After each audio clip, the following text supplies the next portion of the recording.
Welcome to Real Talk, Real Women. My name is Miriam Khalladi, and today we have wellness coach, writer, speaker, and consultant Chivon John on the show. Welcome, Chivon. How are you? I'm great. Thank you so much, Miriam, for having me. I'm excited to be here. You're most welcome. You don't have the quote unquote stereotypical health and wellness story. How did it all begin for you? That's a great question. So basically, as I was growing up, I have been active in health and fitness, but really it was like for the wrong reasons. I really struggled a lot with my self-esteem and my self-worth.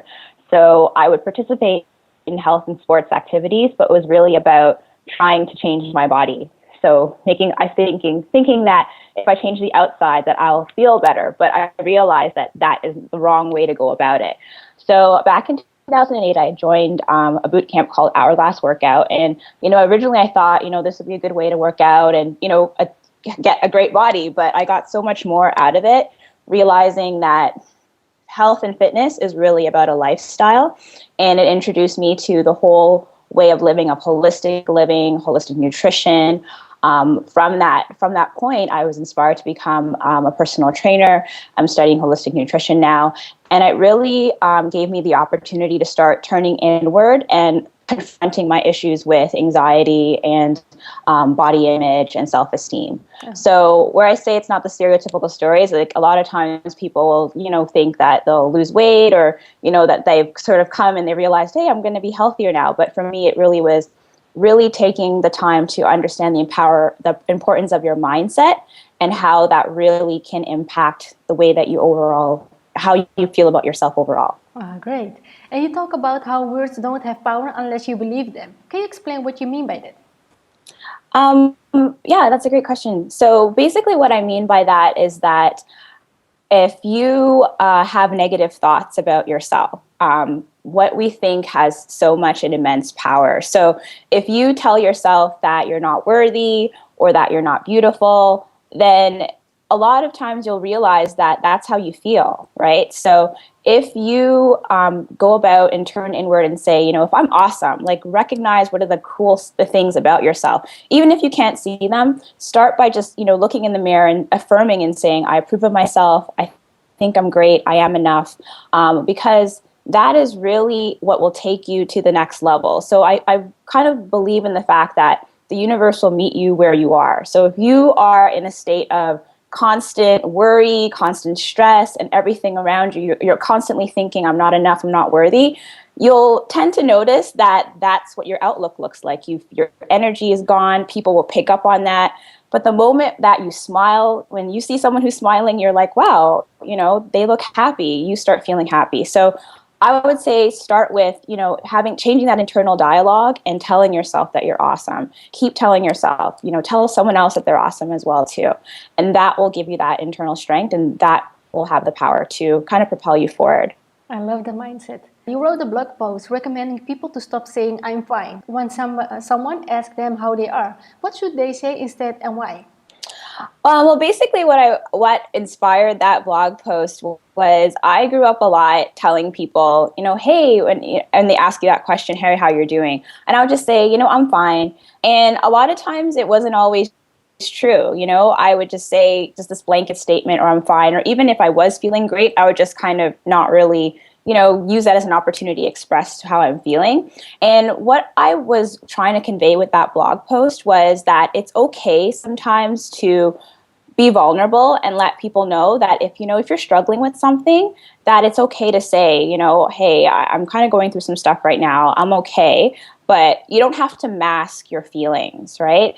And on the other side is if you are feeling great, don't be afraid to let people know and express that emotion and say, hey, I'm doing great. How about you? I think sometimes we just kind of stay in our bubble and just kind of walk through life and just kind of, not take the time to be present and absorb what's going on, or even to pick up on the fact that other people might be going through some stuff as well too, because we're so caught up in our own stuff. So I say that if people are asking you and you feel great, use that emotion and use that time to say, hey, I feel awesome. Like, how about you? Like, what are you excited about? Or if you're not, kind of going through some stuff, and you don't have to necessarily tell everything, but just be like, hey, there's some stuff going on, or, I'm all right. But I would say that the big message is don't feel that you have to keep everything inside, because you never know that somebody else might be going through something right there, through it something as well, or they can help and don't be afraid to reach out to them and get the help that you might need. All right. So on your journey towards health and fitness, not only your body should change, your mind should change as well. How do we go about that? Okay, so I'm very big about, mindset. So a lot of times when we approach health and fitness and we're like, okay, I'm going to go to the gym and I'm going to work out, I'm going to count my calories, I'm going to do all that sort of stuff, which is great. That's part of it. However, as you're taking that journey, you have to recognize that your body is going to be changing. But if you don't change the way that you internally think about yourself, there's going to be a disconnect. So when I was competing, I was making all these different, your body changes as if you are a fitness competitor. So you're going to see more muscle definition, all these different things. But if you still have this kind of internal dialogue saying, oh, I don't really like how this looks, or, maybe I should do more, you're constantly always going to be second guessing yourself. And why is it's important for you to, make sure that as you're training your body, that you're also training your mind to recognize that you approve of yourself every step of the journey, along the journey. So I always advocate to people that even if you're trying to make, physical transformations, it's really important for you to accept and affirm who you are now, right? You want to wait until you reach a certain goal to say, I am enough. You are enough as you are right now. So it's important to, as you're kind of going through that step of transformation and whatever you're trying to do, to say, you know what, I approve of who I am now, celebrate the milestones. So for instance, I'll use an example of someone who might be trying to lose some weight. A lot of times we always worry about, well, I have to lose that 10 pounds, and you keep stressing about the fact that you haven't lost it yet. But instead of looking at the long-term goal, think about the improvements that you've already made thus far. So for instance, if you started eating cleaner, or if you started exercising, if you weren't exercising, those are all milestones to celebrate. So I advocate in terms of making that mindset changes, celebrate where you are now, make sure that you acknowledge the milestones and be present, and don't keep your mind in the future. Celebrate, that you're worthy as you are right now. And it doesn't mean that you can't get better. It just means that you love who you are, and that will help propel you to continue to, elevate yourself to that point. I love that. And why is that we are so inclined to give ourselves mental beatdowns as human beings? Yeah. So basically, what I mean by that is that when you think of our internal dialogue, a lot of times it's always, or, oh, I should have done this, or it's so easy that, to compare ourselves to others. Like now that we have social media, it's great. But then I also wrote a post about this, that I think sometimes there's a little bit of a downside in that it allows us an easier way to compare ourselves. So you can log on at any given point of the day and you see all these different things and you're all like, wow, that's great, but I'm not doing any of that. Like, should I be doing that? And I see that as kind of like an assault against ourselves every time that we, tell ourselves that we're not good enough or that we're not doing enough. And I call that kind of like a mental beatdown. Like essentially you're kind of slapping yourself around and telling yourself that you're not good enough. And when you think about like how you would talk to somebody who's like a loved one or a friend or even a child, like we would never do that, right? So I think that we just get in this mindset of constantly thinking that we have to do more. And I think it's a nature of the fact that we are kind of putting ourselves in a sense of we want to compare ourselves all the time, or, from the moment that we're born, it's like, we're nurtured, but then we're kind of set out there. It's like, you got to be the best, you got to do the best, you got to do more. Like everything around us is like, you have to do it right now. And somewhere along the way, we've forgotten that, we have to take a breath and say, hey, I'm still here. I'm doing awesome things. So I always tell myself, like, it's, I don't think we'll ever have that point where those mental voices kind of will go away. It's just a point of recognizing that, hey, that's just one dialogue, and you have to just learn how to silence it and just use that as a way to motivate you. So if you hear that sort of like, hey, I should be doing this, maybe it's just a cue in for you to say, hey, maybe I should, take some time to focus on myself. Like, so I think that it's anytime you kind of hear those mental voices, don't give in to that. Just see it as like, that's not me. That's like somebody's like that mental beatdown, and just kind of silence it and use that as a way of motivation instead of, bringing and dragging you down. Yeah. And it's so sad because we're all unique, so we don't have to compare ourselves with Yes. others. So, yeah. Exactly, Yeah. exactly. I Yeah. know, it's so true, because like when we're younger, we're always like, we tell our kids and we tell our loved ones, embrace what makes you special. And then as we get older, we're like, oh, we all have to be the same, like you have to do what someone else is doing. So it's like tap back into that inner child, Yeah. and play, be excited, make and celebrate what makes you unique. Yeah. We don't do enough of that. And that's what I would say is like, don't try to follow the crowd, like stand out and celebrate what makes you awesome. Yeah, amazing. What has been the hardest thing for you to overcome this far, and why? Hardest thing for me to overcome. I think that just being able to overcome kind of that long-term struggle that I had with my body image and self-esteem. That was been a long-term struggle, because it was like years and years. And I think that for anyone who has struggled with, depression and anxiety, there comes a point where you just become used to it. It's a sad reality, is that you just kind of feel like, this is how it's going to be, and it's kind of sad where you don't feel that safe enough that you want to reach out to somebody.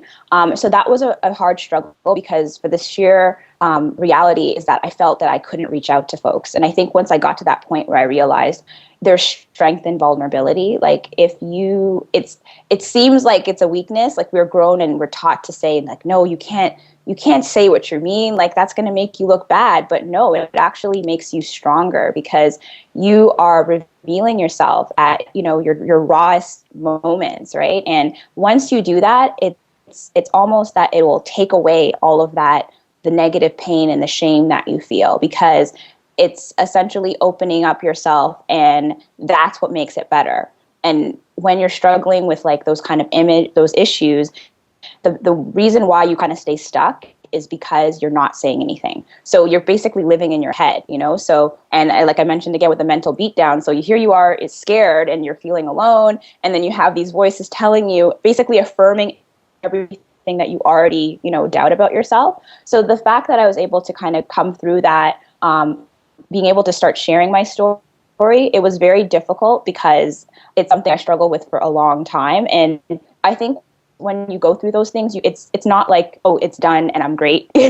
I say it's like a continual process of always making sure that, that I'm staying true to myself. And if I don't feel great, that I reach out to folks and let them know, or do some more internal work. But I think that was something that was hard for me to overcome, because for the longest time, like it was something that I really held in, and it really impacted my life in various ways, where I would like literally shut down, stay away from opportunities, and be just really abusing myself and my body. So I think the fact that I was able to overcome that, and now see how powerful it is to tap into your vulnerability, tap into, having a strong mindset. I really feel that goes hand in hand with health. It's great that we advocate, working out, eating well. That's very important. However, the spiritual connection and the mindset connection is just as important, if not, I think the highest part, because I think it all starts with here, and then everything else will follow, right? Yeah, so right. I think that was it's definitely I think the hardest thing for a lot of people is the mindset. Like we can go and we can work out and we can do whatever, but if you still are living in your head and having these negative thoughts, it's going to impact your entire life. So I think that's one of my I would say one of the hardest things, but I'm glad to say that I was able to kind of cross that hurdle, and I'm still growing, and I will continue to grow. And thank you so much for your openness, Chivon. Thank you. Thank you. You're welcome. At one point, you realized that our health is more than the flawless model on your favorite magazine. Can you describe true health in your own words? Well, basically, I would say that true health is really having a unity and a balance between your mind, your body, and your spirit. So I grew up thinking, as I mentioned before, like when I had kind of like these, self-worth and these other issues, is that I'd be like looking at people and thinking, well, okay, if I have like this body, or, this person looks this, perfect and all that sort of thing. And, having been in the fitness industry as a fitness model, you see that, yeah, it's great that you get to do all these fun shoots, but even models actually have, their own concerns about their body image. And it was like shocking. I was like, well, you look perfect. You look great. Like, what do you mean you're scared to eat this cookie, or you worry about things like cellulite and stuff like that? And it just shows you that, we advocate, in media or different things, that you have to look a certain way and everything has to be perfect. But there is no such thing as perfection, right? Everyone's story is unique and different. And I think we need to recognize that there is no one size fits all approach to health and fitness. You literally have to just take the tools that are out there and customize them for what works for you. So for me, health is about, finding what works for you, but also overall is recognizing that you're awesome and being happy. Like, what are the things that make you happy, and go out and do that and share that with the world. Like, instead of, it's time for us to like stop being so like centered on, this is just about me or whatever. Yeah, it is about you in the sense of, try to become your best self. But once you do that, and once you find that, share that. Help someone else tap into what, who they are. Help someone be of service. Help someone else who's struggling and, can't cross that hurdle. So for me, true health is like, making sure that I'm living a rich life, definitely nourishing myself with great food, working out, so I can be the healthiest and stays, on the earth as long as possible for, myself and friends and family. But at the end of the day, like, it's just feeling that you're following your passion and your purpose, and you're sharing that. I think that there's a lot of opportunity for us to kind of unite, and I've been fortunate to have some really awesome people in my life, and I think that also contributes to your health as well, as knowing that you have kind of that unity, that family, sisterhood, and that's kind of what I think health is. It's not just eating clean and that's it. That's part of it, but you got to look at sort of from a whole picture, and it's like kind of like who you are as a self and what that self is giving out to the world. I agree. So it's not just about looks, it's about feelings. Do you see feelings as kind of a compass guiding us in our lives? Yeah, definitely. Like, I think that how we feel really can dictate a lot of the decisions that we make. We can either choose to wake up every day and show up in this world and do some awesome things, or if we're not feeling great about ourselves, we tend to shrink, right? Or if we're angry, we tend to project that onto other people. So I think I love what you said, that feelings definitely are a compass.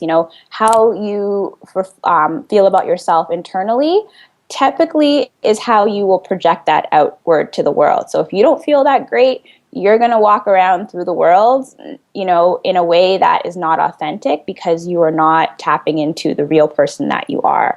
So I definitely think it is a compass, and would encourage people to kind of tap into that. Like, every morning I try to wake up and think about, especially lately, is like, what kind of energy am I going to bring today, for myself and to everybody else? Because there's days, like, we're not perfect. I'll have my days where I'm kind of down. And I've noticed it's like, sometimes people will pick up on that, and it's like, whoa, hey, remember, Chivon, like, your energy, you're responsible for the energy that you bring to a space.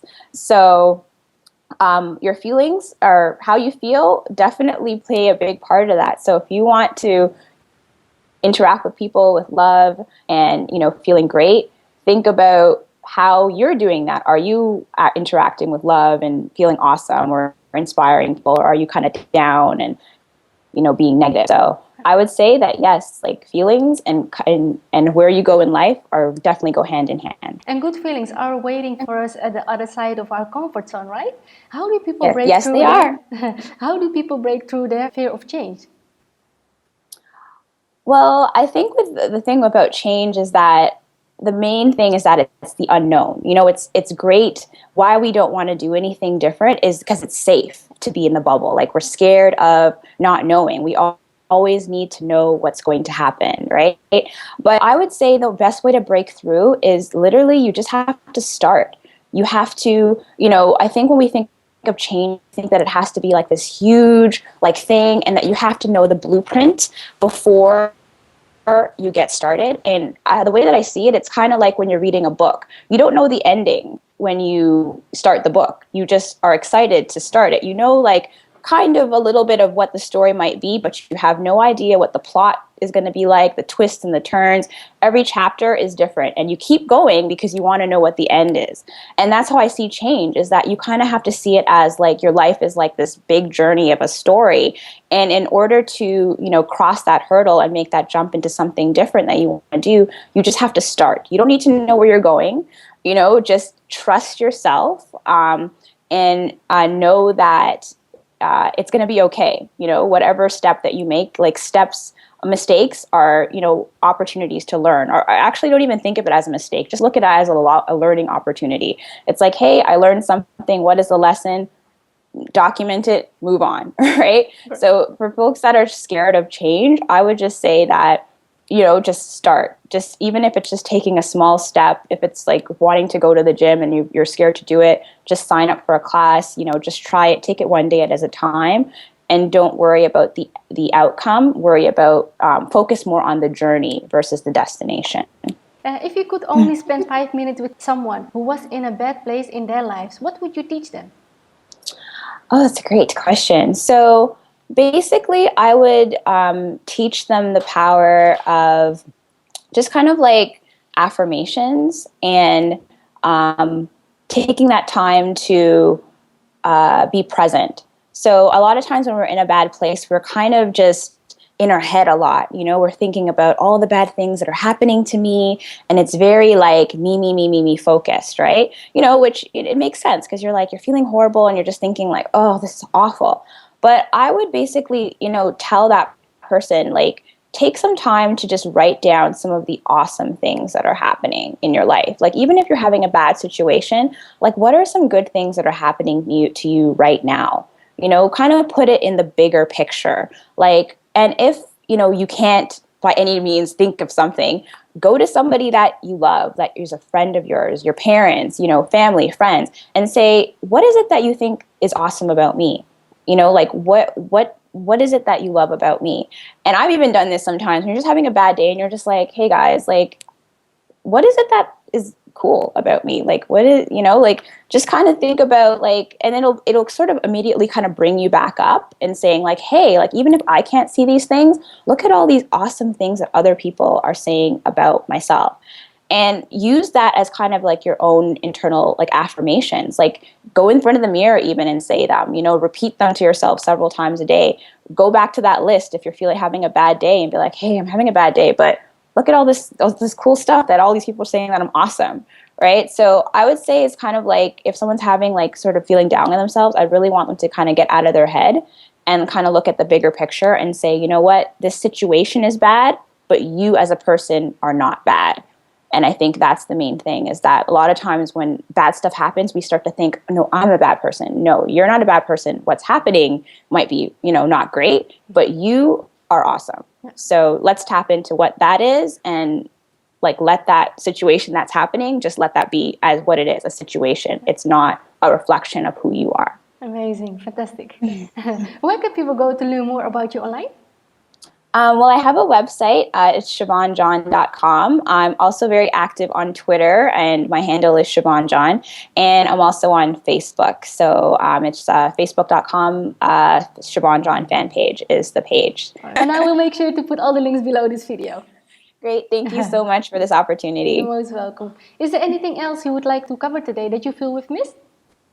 No, I think this is great. I think the main message to people is just to kind of affirm like who you are as being an awesome person. I think that we just need to do a lot more of that, just saying, hey, I'm great, and telling yourself that on a daily basis. It might seem a little strange at first, but you'll start to realize that really will play a big role kind of even in your health and fitness journey, of feeling great about yourself, because I think it starts with that. And you will make better choices in your life when you feel that you are a beautiful person and that you have something to offer in this world. I agree. Thank you so much, Chivon. It was an absolute pleasure to have you on the show. Thank you so much, Miriam. You're most welcome. And thank you so much for watching. My name is Miriam Khalladi, and I will see you on the next episode of Real Talk, Real Women.